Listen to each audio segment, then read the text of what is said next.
Welcome to a series of netcasts brought to you by Yale University. I'm Ron Vaccaro, and we're here at the pool at Payne Whitney Gym, the Kipeth Pool, and today we're joined by the captain-elect of the Yale swimming team, Alex Righi.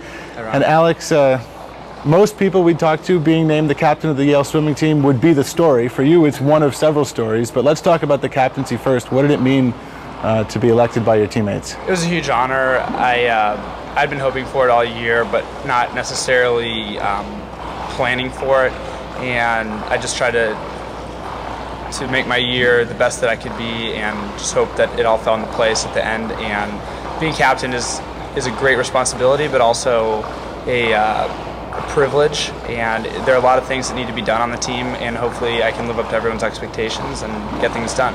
And you come to Yale from Phoenix. How does someone from the desert find their way here and to swimming here? That's a good question. I really have pondered that myself at some points when the weather's bad, but I came on a recruiting trip here, and I fell in love with the team and the school and the history, and the rest I guess fell into place, like I said before. And as it's been like that ever since I got here. It's been sort of a dream, I guess. It's been a great experience for me. I know at one point you walked into Coach Frank Keefe's office before you were admitted to Yale and said, "If I get in here, I'm swimming here." Yeah. And was that itself a eureka moment, or was that just telling him what you'd already known? That was telling him what I already knew in my heart. I mean, I'd looked at a lot of different schools, a number of different Ivy League schools. I'd looked at Stanford, U of A, obviously because it's in Arizona, and there'd never been one that I really felt comfortable with except for Yale. And so I knew that if I could have the opportunity to get in here, that I would hands down go here, and it's been a great choice. I don't regret it at all. Well, we said that being named captain was only part of the story, and you're going to have one of the busiest Junes on record. In the early part of the month, you're signed up to take the LSATs, and then June 29th through July 6th in Omaha, Nebraska, is the United States Olympic Swimming Trials. And your performance at the NCAA Championships qualified you, and you're going to be in 3 events there, and with your sights set on Beijing. What does that mean as you're looking to that? June will be a hectic month. I am first and foremost training for Olympic trials, and that is my #1 priority this summer. The LSAT comes second, but only because I can postpone that to a different date if I need to. However, I'll be here for a month or a month and a half doing nothing except for swimming, and so studying for the LSAT will keep my mind fresh and keep me focused and make me able to leave all my swimming emotions in the pool and concentrate on something outside the pool. But in terms of the amount of stress that I'm going to be going through, it's going to be something that I'm going to have to be very careful in handling, because I can easily get overworked and overstressed. But it should be good. It should be a good month of training, and hopefully by the time I get to Olympic trials, I'll be ready to go and take a shot at making the team.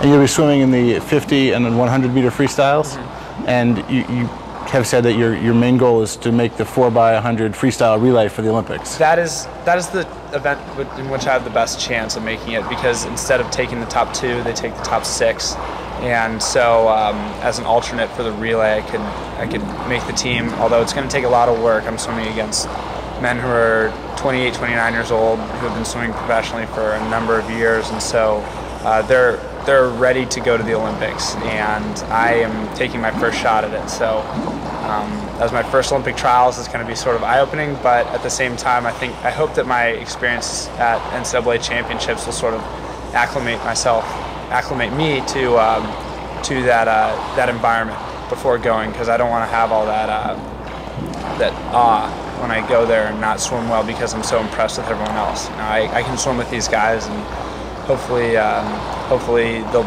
be struggling to keep up with me and not the other way around. Let's talk about that a little bit, because you say, some of them will have kids, to the people you're swimming against.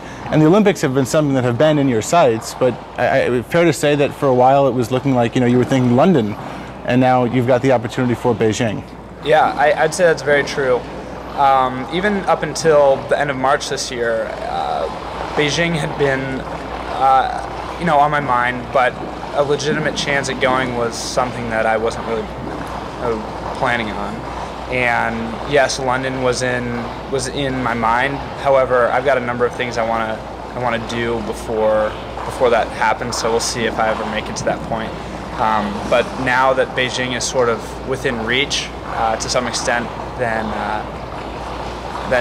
I've started refocusing my energies and really trying to take a shot at it. Looking at the United States swimming and what a power that has become on the world stage, the performance in Athens, it wasn't just Michael Phelps, though he of course gets most of the attention, but from top to bottom, the United States swimming program is the best in the world.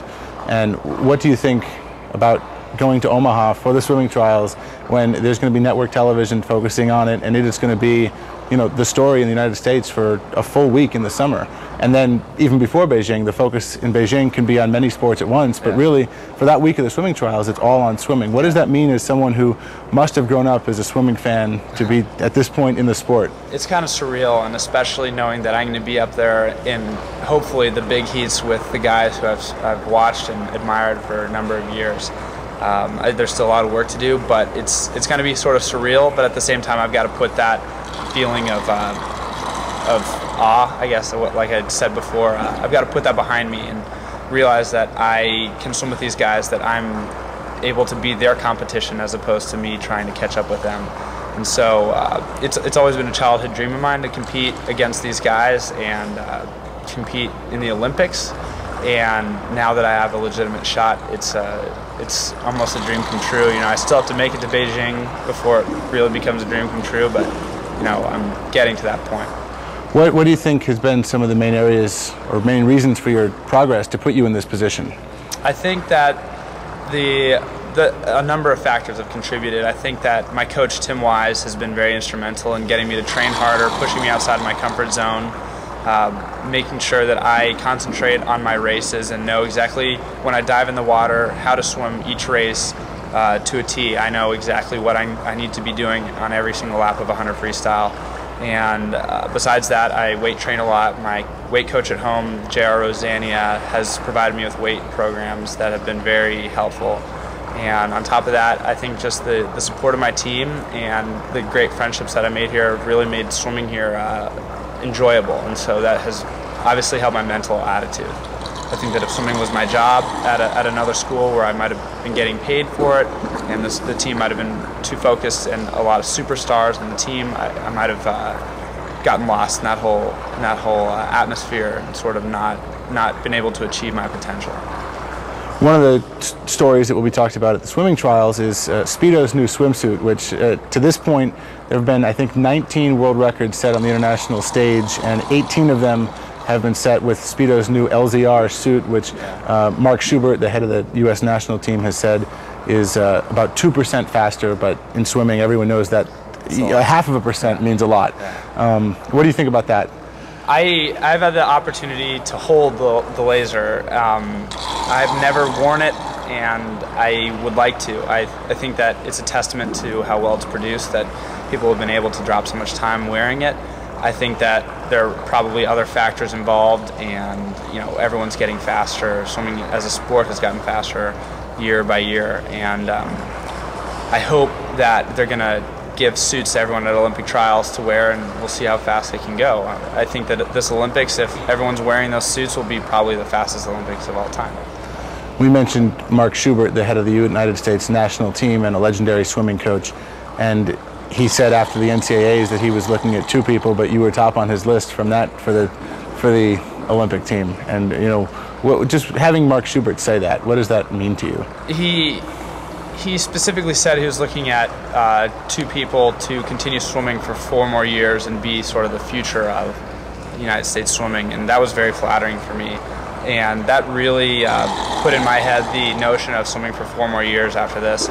I had thrown it around a few times, but not really seriously thought about it. And I think that if everything falls into place how I'd like it, there's the potential for me to be around in the sport by 2012, and by that time I'll be 25, and I'll be a full-grown man, and I'll be able to take, I'll be one of the guys who everyone's competing against to try and make the team, hopefully, and I might be in London, and that would be great. It was very flattering to hear it, especially from Mark Schubert, who has a reputation for not exactly paying people compliments all too often.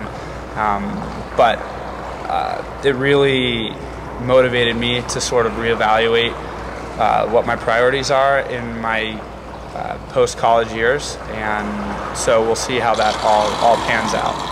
It's always excellent to have choices. Yeah, absolutely, absolutely. You know, it's one of the senior executives with USA Swimming said to me, 2 or 3 years ago, in the whole "it's not just Michael Phelps" thing, he said, we have a lot of great swimmers, you just don't know some of their names yet. Yeah. Well, one of their names is definitely Yale's Alex Righi, we're proud to say. Thank you. I hope that over the next few weeks, months, and years that I can continue to rise on the national and international stage and represent Yale well. Well, thank you, Alex, and best of luck to you. We'll be watching. Thanks, Ron. And thank you for watching this netcast brought to you by Yale University. With thanks to Alex Righi, I'm Ron Vaccaro.